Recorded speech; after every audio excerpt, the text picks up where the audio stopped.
We actually have Metaphys for you today, a prediction princess, and even a look at heroes. Make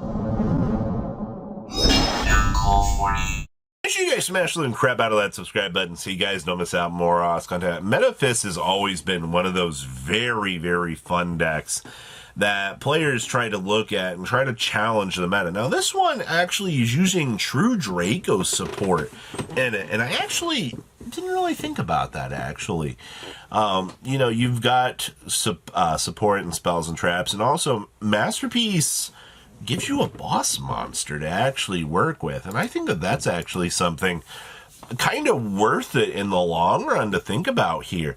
You want to have some sort of strong monster to kind of bring it all together, and I mean, why not, right? Now, obviously, this does kind of look like a pile on paper, and I don't really blame you for saying that, because it does very much so. We've gone through and we've found what I would have considered some of the table 500 challengers out of the OCG, and I really am enjoying just some of these ideas that we're seeing. Next up here, we have the Prediction Princess Jar Metaphys the Pure package. Now, there have been we had a talk in our Discord about the Prediction Princess and just kind of the way that this deck has, I guess, shocked people. I don't know why you would necessarily be too crazily shocked about that, but I don't know. Metaphys the Pure is an interesting integration in here. Also the fact that, you can use the normal summon to go get the ritual monsters because they're flip monsters is actually a hilarious interaction.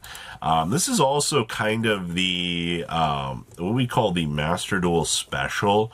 If you're not aware of what Prediction Princess can actually do, it kind of gets a little bit out of hand. So, ripping of resources is always going to be a very scary thing.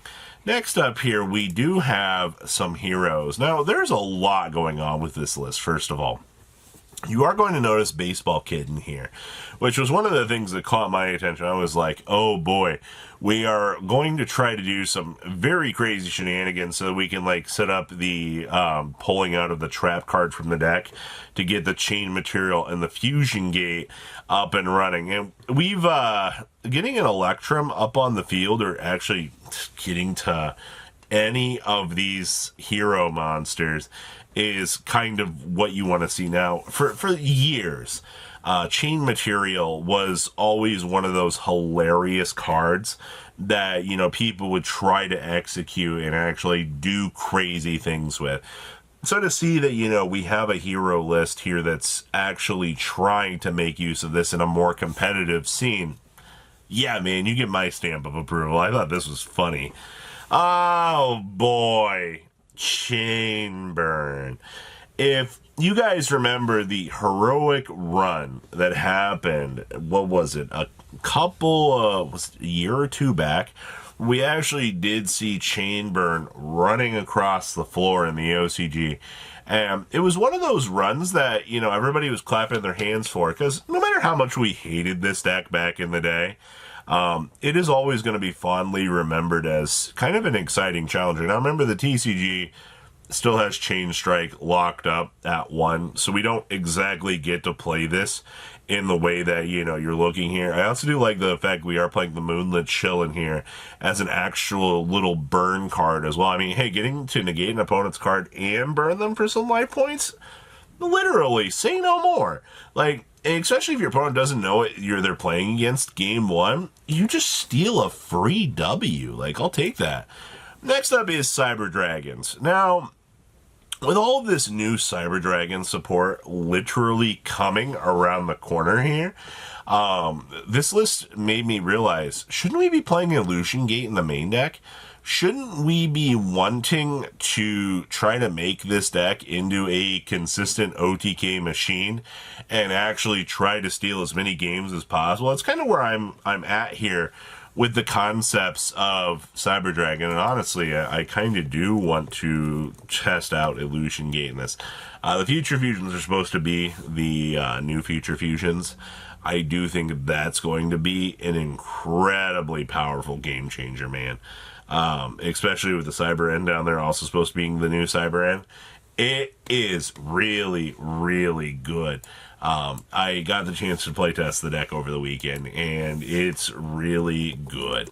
So, super excited about this. Go Future Nova. This is a pile. This was something that me and Alice ran across, and we both just were like, huh? Like, you have, first of all, you have Malice cards in here, you have White Forest, and you have Ojama as well. And of course, you've got the ABC. Now, typically when you look at a pile like this, your first initial thought would be, okay, so where is the A to Z crazy dragon that, you need the Ojama support to really bring together? Well, you don't really get that in here. Your whole game plan is just to kind of play this deck as like the biggest pile of garbage that you can think actually works. And I actually was reading the post about this. They actually were talking about that a couple of test hands actually worked out with this.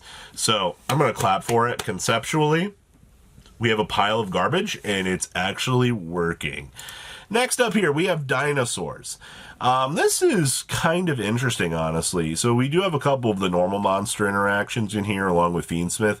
And actually seeing Fiendsmith cards in here is not all that shocking, people, because you're using dinosaur stuff. Remember, 2 dinosaur monsters is full Fiendsmith combo, because Exciting Knight actually still is a light fiend monster that you can just slap these things together and you're basically able to get the interaction that you want. Now, the full armored stuff in here is, well, the spell card down here next to the Exceed gift or whatever it is, very much reminds me of full armored stuff. We're also playing Seal Boric Alcos in here. I guess sealing a giant ultimate conductor, in theory, if, we were playing it, would actually work. I'm actually surprised they're not actually playing the ultimate conductor in here, just as kind of like the boss monster approach, but you know what? Sure. Definitely some changes I would make to this list. Next up is Assault Mode with Phantom Knights and Punk. One good thing I will give both of those packages is they are very, very good at getting bodies on the field. Which I do see our extra deck is more psychic dedicated, judging by this. And it's also hilarious to me that they're choosing to play the Colossal Fighter Assault Mode over, something like Stardust, which is the infinitely better monster. But, once again, you've got ideas and things floating together here. I can't exactly hate on the idea. As long as the deck gets the job done. We're doing double Assault Mode Activate. And also, you get the 2 Fog Blades pulled out of the deck with this combo line anyway. So it's not exactly going to be the worst thing. It's just maybe some slightly more consistent cards would help this deck out. Next up is the pacifism of the Spiral Dump. The entire concept behind playing this deck is just going to be, oops, I can use every Dominus trap card in the entire game, and you are going to just get laughed at as I am throwing them at you, as they are going to paralyze you, and you're not going to get the chance to advance game state. And you know what? I'm okay with this, honestly.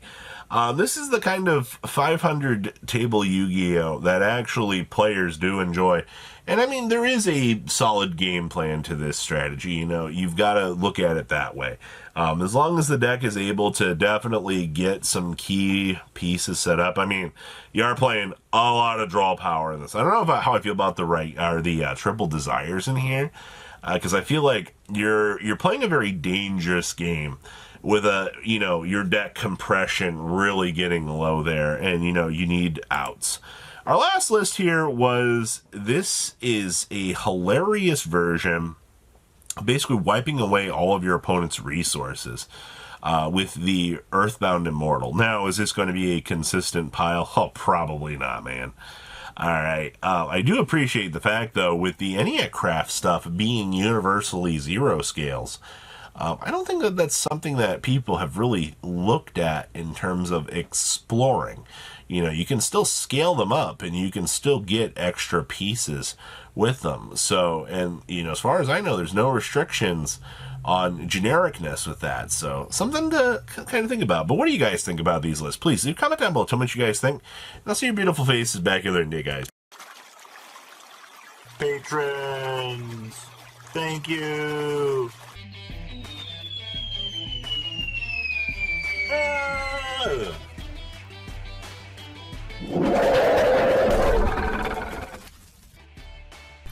Thank you so much for watching. Check out these other videos.